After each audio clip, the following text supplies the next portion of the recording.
po sa ating lahat, mga kapatid sa Panginoon, especially po sa ating Panginoon. Ang title po ng ating devotion ngayon is Faith That Never Give Up. Ang ating pong scripture reading is matatagpuan sa Mark chapter 2 verse 3 to 5. Akin na lamang pong itong babasahin. Ang sinabi po dito sa talata, at sila'y nagsidating na may dalang isang lalaking lumpo sa kanya na usong ng apat. At nang hindi sila makalapit sa kanya dahil sa karamihan, ay kanilang binakbak ang bubungan ng kanyang kinaroroonan. At nang iaoy kanilang masira, ay inuhugos nila ang higaang kinahigaan ng lumpo.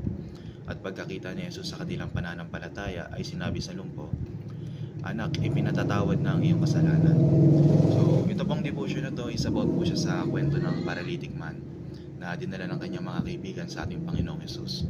Itong kwento po na ito ay tuturuan tayo na yung faith hindi lang siya basta paniniwala sa ating mga puso, kundi pagtitiwala mismo sa ating Panginoon na kahit yung mga sitwasyon o pagsubok sa ating buhay ay parang imposible siya malagpasan.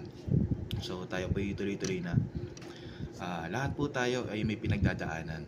Kagaya na lang po ng paralytic man, gusto niyang gumaling pero hindi siya makalapit sa ating Panginoong Jesus mag-isa.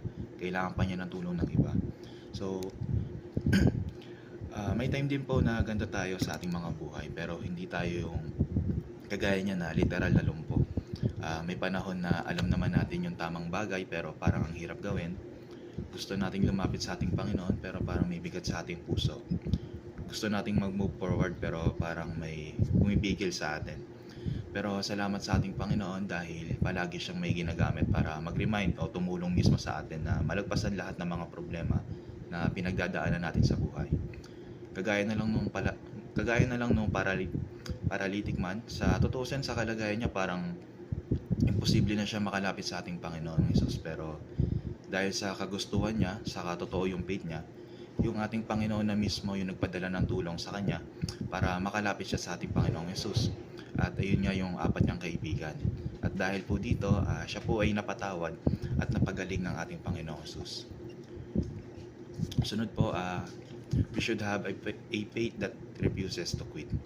So, yung apat po na kaibigan ng paralytic man, sa totoosin pwede silang umuwi. Umuwi na lang kasi nga sobrang daming tao kaya baka pwede nang isipin na baka hindi kayanin na makalapit kay Jesus nung time na yon. Pero hindi sila nagpatinag doon at humanap sila ng ibang way para makalapit sa ating Panginoon.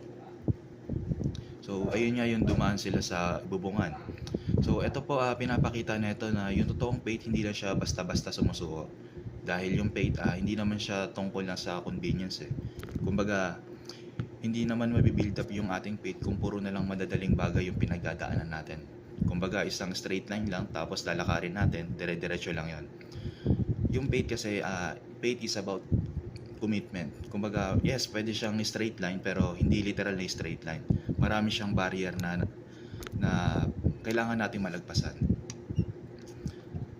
And lastly po, faith that brings others to Jesus. Yung paralytic man, hindi siya nag-isa. May apat siyang kaibigan na tumutulong sa kanya na magbuhat para makalapit siya sa ating Panginoong Jesus. Nag-remind po sa atin ito na yung faith hindi lang siya pang sarili natin. Kumbaga, it is also relational. Maaring may kilala tayo na hindi kayang lumapit sa ating Panginoon, hindi marunong magdasal,